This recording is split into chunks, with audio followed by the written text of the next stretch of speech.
Hello guys!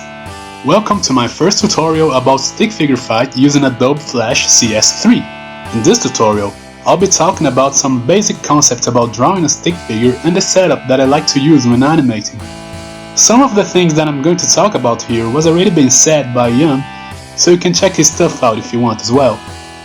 So, first things first, you don't want to draw a stick figure like this, because of course, it's the wrong way to do it.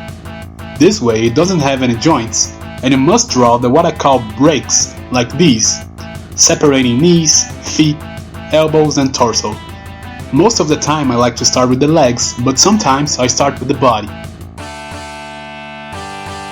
With that in mind, you can draw a standing stickman to define the height of the stick figures.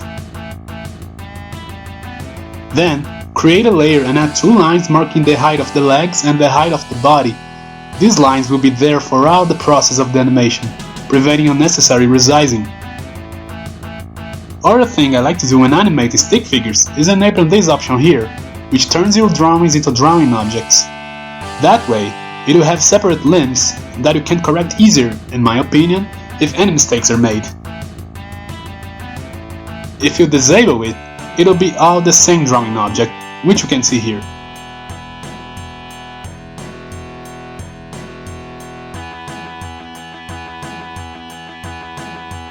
The head is the last thing I like to do when animating, because it's just a circle that I'll have to relocate frame by frame, so I let this work for the end.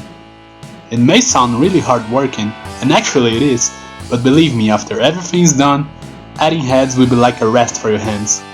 For the head, I create a circle and then transforms it into a graphic symbol.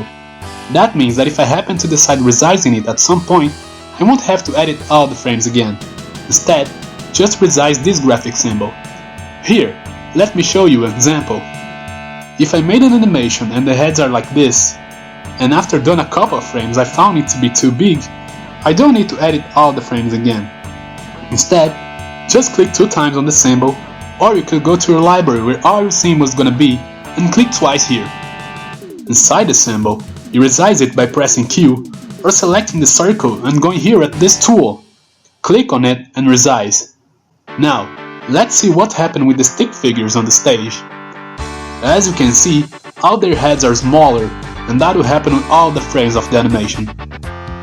For the other things, I like to animate in 30 FPS.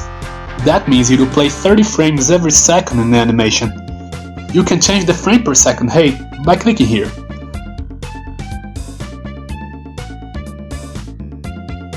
Now, talking about the zoom size will actually depend on what you're going to do, because the zoom alters the brush size in Flash. For example, if I draw a stick figure here with 150% zoom, it'll be like this.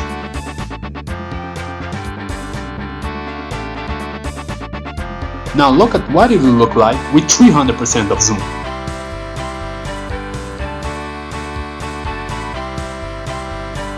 It will get thinner, not to mention smaller, as you can see.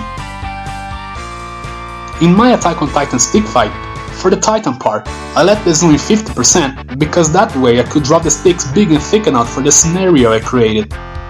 Of course you can also change the brush size here, but for more drastic changes in the brush size you have to adjust the zoom. The brush tool works this way in Adobe Flash. I also set my brush smoothing to 40, so that lines get smoother after I draw them. Since I don't have a very steady hand, I like it to be 40 because it compensates that fact. And because of this, I think that brush smoothing is more of a personal taste, so find out what is the number that fits your style the most. I know this tutorial was probably quite basic, but I hope you guys enjoyed it, and let me know what you think and what you guys want to see. Thank you, and please don't forget to subscribe and leave a like if you enjoyed. Also, don't forget to check out my last 3 stick figure fights. See you guys and bye bye!